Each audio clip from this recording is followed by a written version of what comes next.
2003 সালের ভোটার লিস্টে নাম থাকলে কেন আর কোনো ডকুমেন্টস লাগবে না? নমস্কার বন্ধুরা, আজকের ভিডিওতে আলোচনা করব 2003 সালের ভোটার লিস্টে নাম থাকলে কেন আর কোনো ডকুমেন্টস লাগবে না। এই বিষয়ে সম্পূর্ণভাবে বিস্তারিত জানবেন এই ভিডিওটিতে, তাই ভিডিওটিকে স্কিপ না করে শেষ পর্যন্ত দেখে এখনই জেনে নিন। এই সিক্রেট কি?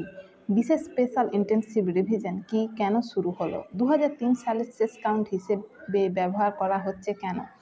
বাছাই দিয়ে দেখা হয়েছে 2003 সালের ভোটারের তালিকায় নাম থাকা মাত্র 4.96 কোটি লোককে আর কোনো অতিরিক্ত কাগজপত্র দেখাতে হবে না।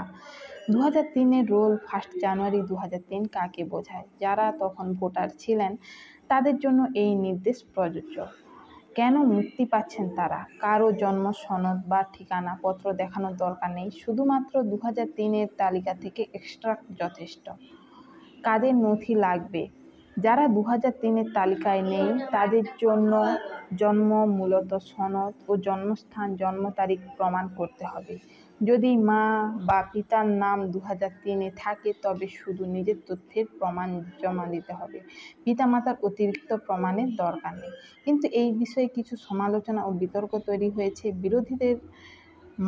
বিরোধীরা মনে করছেন যে দলিত ও মুসলিম অতি পিছিয়ে থাকা জনগোষ্ঠীর কাছে জন্মনথি সংগ্রহ কঠিন।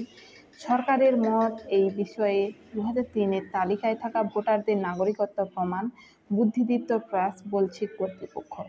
এই সময়সীমা নির্ধারিত হয়েছে 25শে জুন থেকে 26শে জুলাই পর্যন্ত। এটি সম্পূর্ণ যাচাই করবে বিএলও। 1 আগস্ট খসড়া তালিকা প্রকাশ করতে হবে এবং 1 থেকে 30 আগস্ট আপিল ও শেষ তালিকা প্রকাশ 30শে সেপ্টেম্বর।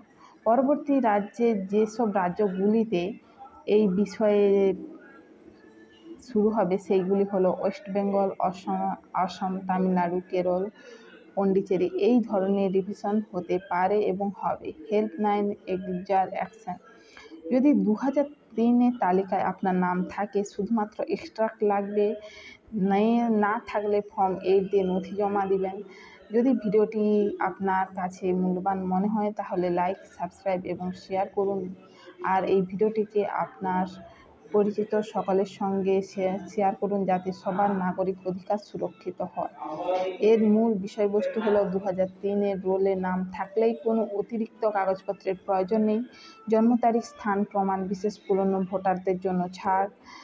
এর যাচাই হচ্ছে 25শে জুন থেকে 26শে জুলাই এবং খসড়া হচ্ছে আগস্টের 1 তারিখ, চূড়ান্ত 30শে সেপ্টেম্বর।